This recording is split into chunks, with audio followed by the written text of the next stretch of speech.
I'm just. Hi, John. Oh, hi, John. Hi. I can see Stevie unmuted and videoed. I can't see the others, but maybe you can. I think we're just getting the panel together. Yeah. Let's. Deb is in participants, so he's here. Yeah. Can't see Joanna or. Oh no, Rani was there also in participants. I just can't. So I'll shut up and let you do your. No, that's fine. Do your magic. Wesley, if you could start to do some spotlighting, that would be great. And just before we unmute the mics, Margot, I can see you've been responding in the chat, which is great, but they've been coming directly to me. I'm not sure if you're still there, Margot. And you can switch the Hi, Stevie. The chat to chatting with everyone and popping in. Thank you. The website. Hi, Stevie. Good to see you. Hello. Hi. Good to see you. Hi, Zev. Hi, Zev. Hi, Good to Zev. see you also.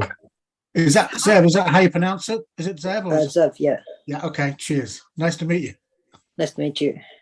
How do you turn off? I've got this thing running across all the time telling me how many people have entered the waiting room, and I want it to go away, and it keeps popping back up. Now that we've got you unmuted, we can take you off co-host. It was just to give you control over your microphone, Stevie. So let's do Hi, that. Rani.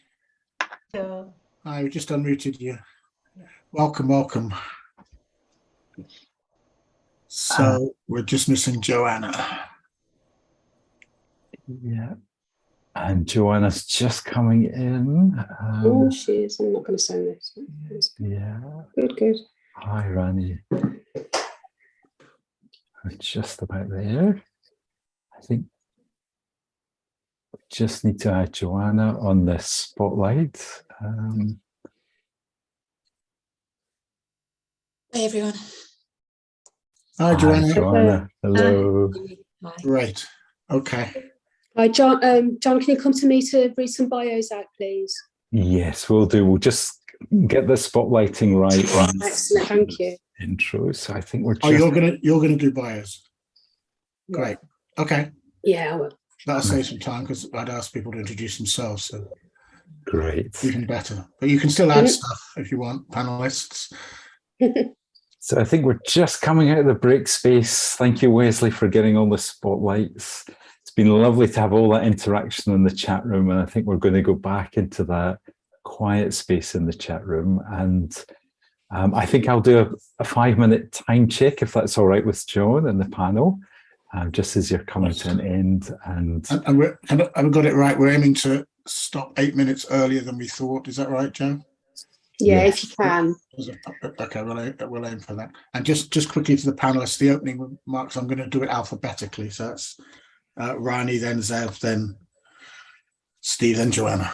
Just so you know what's coming. You're opening 5 minutes. Yeah. Thank you, John. Over to you, Joe, for introduction. Brilliant stuff. Thank you.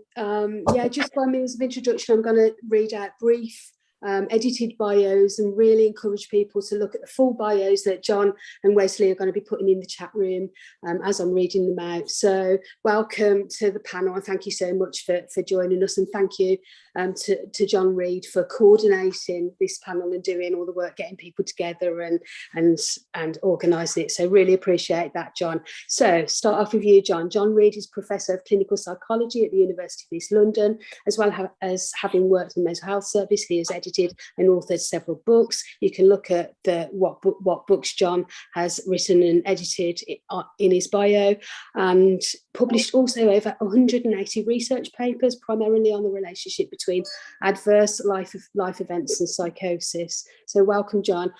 Professor Joanna Moncrieff. Joanna Moncrieff is a professor of critical and social psychiatry at University College London and a consultant psychiatrist at North East London Foundation Trust, and one of founders and co-chairs, of the Critical Psychiatry Network. And Joanna is the author of many papers, many books. Please check them out if you're not already familiar. And of course, as we mentioned earlier, Joanna was the lead author of the recent review concluding that there is no evidence for the chemical imbalance theory of depression, which made headlines around the world. Welcome, Joanna. Brilliant to have you here.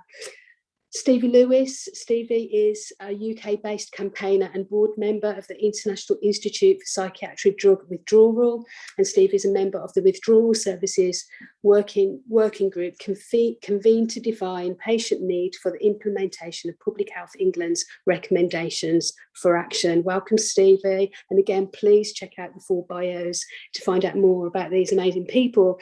Zev Faith. Zev Faith is a mad disabled, queer, transsexual psychiatric survivor and activist, and specialises in performance live art rooted in a number of themes, including alienation, social injustice, anti-capitalism. Find out more about Zev as well.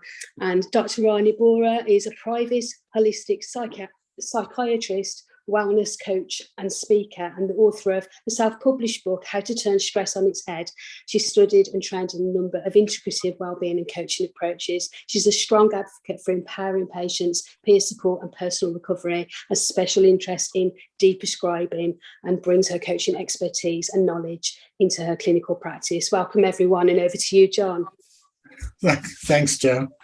I just want to say I'm so glad there was a break after that last talk, because I was in tears. So give us a chance to manage my emotions, so to speak.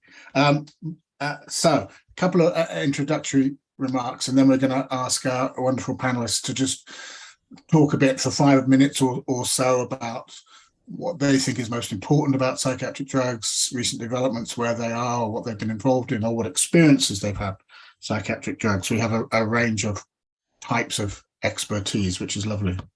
But we just want to stress that we're, in keeping with other remarks earlier, that we're certainly do not wish to in any way offend or do any damage, and I don't think any of us are saying there is no place under any circumstances for psychiatric drugs. In fact, those sorts of things should be up to people to make their own decisions. So we're not saying there's no place for them, as far as I'm aware. But I know we'll all agree on the fact that nobody should come off or reduce their medication on the basis of 50-minute discussion that we're about to have now.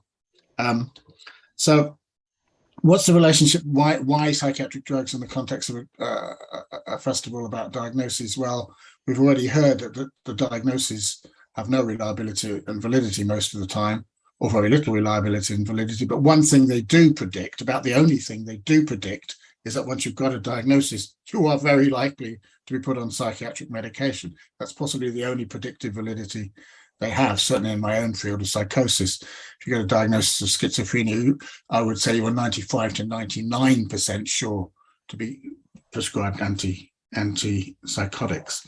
So in terms of the size of the problem that we're panelists are going to be discussing, Public Health England recently did a very extensive review of the use of psychiatric drugs and found that 1 in 4 people in the United Kingdom are currently being prescribed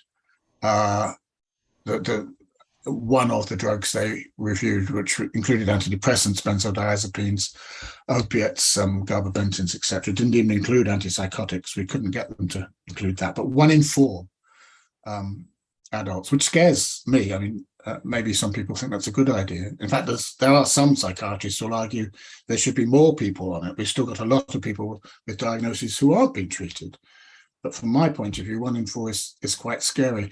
If 1 in 4 people really needed psychiatric drugs, then surely that's going to be telling us something about the state of our society at the minute. But scary as our world is, I really don't think 1 in 4 of us are in need of those drugs. And very tellingly, those figures vary by grouping. So women are far more likely to prescribe psychiatric drugs, in some cases twice as likely.